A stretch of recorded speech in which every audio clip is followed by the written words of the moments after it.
My name is Beth Zwerin, and I've been with Blended Case Management for 1.5 years here at Dickinson.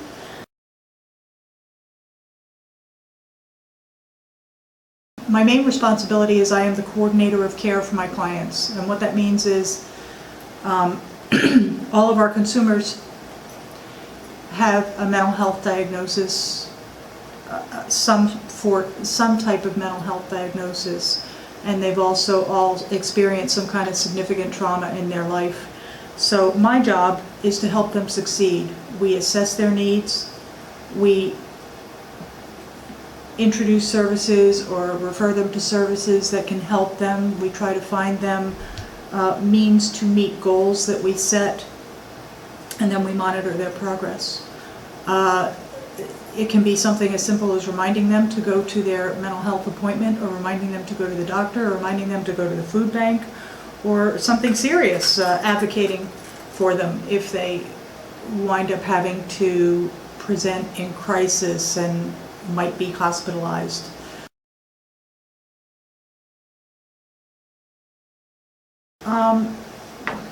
With Blended Case Management, I sought this job because with Project Rapport, it was something totally different for me. When I originally came to this area, I was a substitute teacher. And having a degree in psychology and education with early childhood education, also elementary education that is, it was virtually impossible to find a job when I graduated high school. When I graduated college. My only recourse was to substitute or find something else. So I did a sundry of odd jobs before I wound up in early childhood education. I did that for 15 years prior to the Guidance Center, for 13 years, and then here. When I started working for the Guidance Center, I had been subbing in the school district and I wanted something permanent, something full-time. And it was totally new for me, but it was unique because I got to use both my education degree. I was educating teens and adults about early childhood education and pregnancy and so on and so forth. I was also doing case management as needed. I was seeing a lot of students in the high school setting and then going into their homes. And like I said, it was totally foreign for me. I had come from a city area, having lived in Philadelphia for 21 years. So coming to this area where, I'll be honest with you, poverty is the norm. It was a culture shock for me, but I grew to love it and respect it and to accept it. Like I said, the key word there is norm. And I found something that I wanted to continue doing. I said I found what I wanted to be when I grew up. I totally enjoyed the aspect of helping people to better themselves, to be better parents, to graduate high school, whatever their goals were. And that's what brought me to this job, Blended Case Management here in Dickinson. And I think when my supervisor was asking me why I would pursue this job, I said because this is what I want to do when I grow up. Like, I'm pretty old, but still.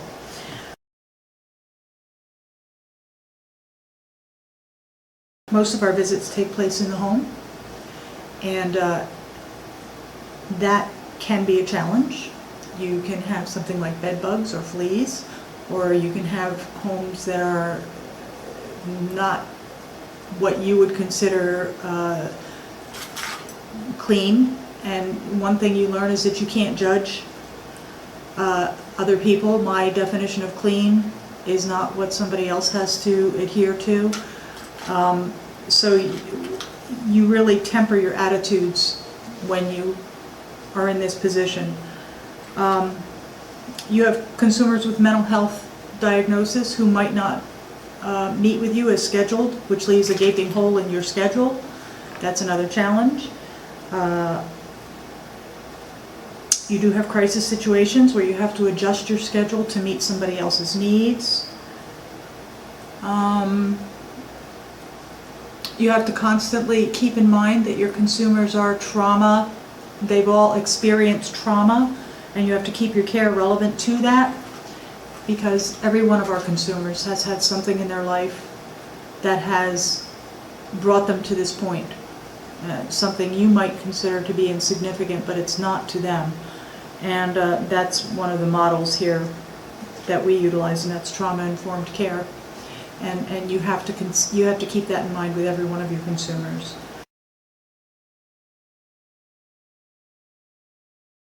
I think what I enjoy most is feeling that I have had a direct impact on one of our consumers or on our consumers, meeting their objectives, meeting their goals, finding some degree of success.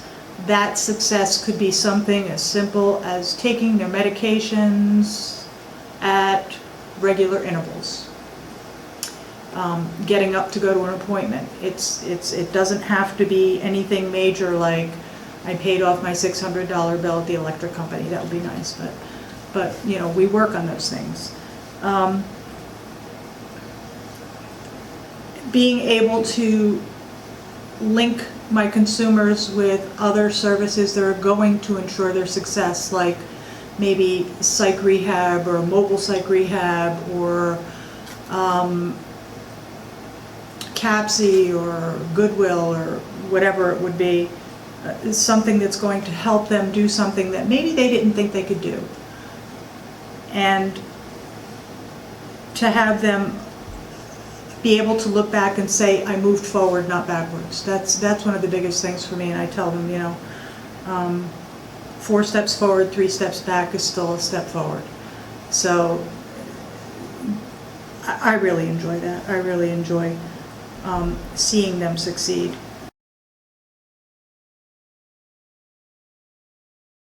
Although it doesn't require a bachelor's, absolutely, it does, pretty much. You need a bachelor's in some kind of social sciences or education, and a desire to help others, the realization that if you enter human services, first of all, you need to be here because of a love of helping people, helping your peers, helping your neighbors, helping your community. But this job, it can be a stepping stone for a younger person who might want to pursue their master's or their doctorate, but unfortunately, we in this profession don't make a whole lot of money, and we're here because we love it. That's the bottom line on that. You really can't do anything in psychology or even sociology without your master's, or at least your master's.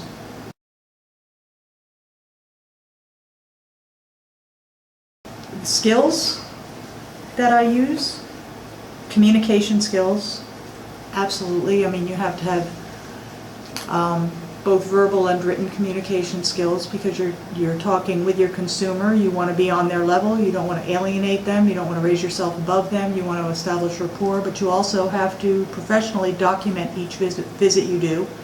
You have to do reports and mountains of paperwork that will satisfy all of the people who license us. And flexibility. In this job, you have to be flexible. That's one of the perks of this job, actually, is you get to flex your hours. I love that. I choose oftentimes to work my 40 hours in a 4-day period, and then I get to take a 3-day weekend, which allows me to really decompress. However, if I've got consumer needs that circumvent that, then I will flex my hours, or I'll see a client on the weekends or in the evenings. Flexibility is a must.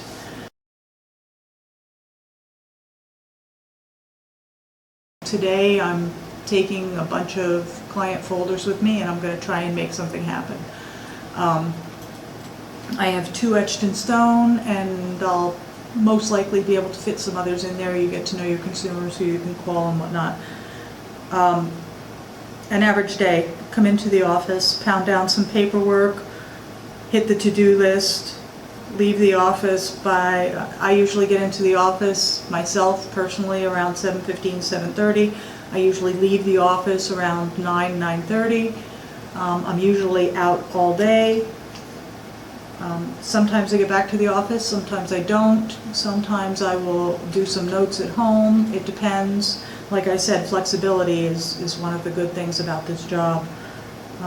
Knowing that your day on the with best laid plans may look nothing like you thought it would look like, because somebody may have a crisis, in which case you take care of that crisis. Right now I'm on call, which means that I'm blended case manager on call, and somebody could have a crisis tonight, in which case I would have to, a crisis meaning that that person was stressed for some reason, that they might be considering suicide, or just in a very bad place and they need someone to talk to and advocate for them.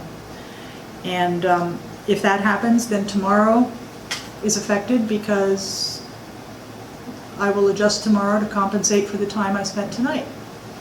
So your day frequently doesn't look anything like you thought it would look.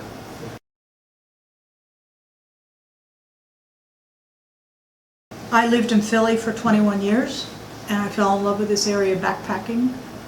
And after our son graduated from high school, because he was getting an excellent education there that catered to his needs, he was musical and scientific and the whole thing, we moved to Kane. And I love that people care about each other. I love how close-knit they are. I love the beauty of this area.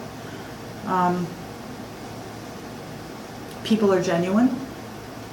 They're accountable for the most part. I mean, you know, there's always an element. But having lived in a city environment where that's lost, in a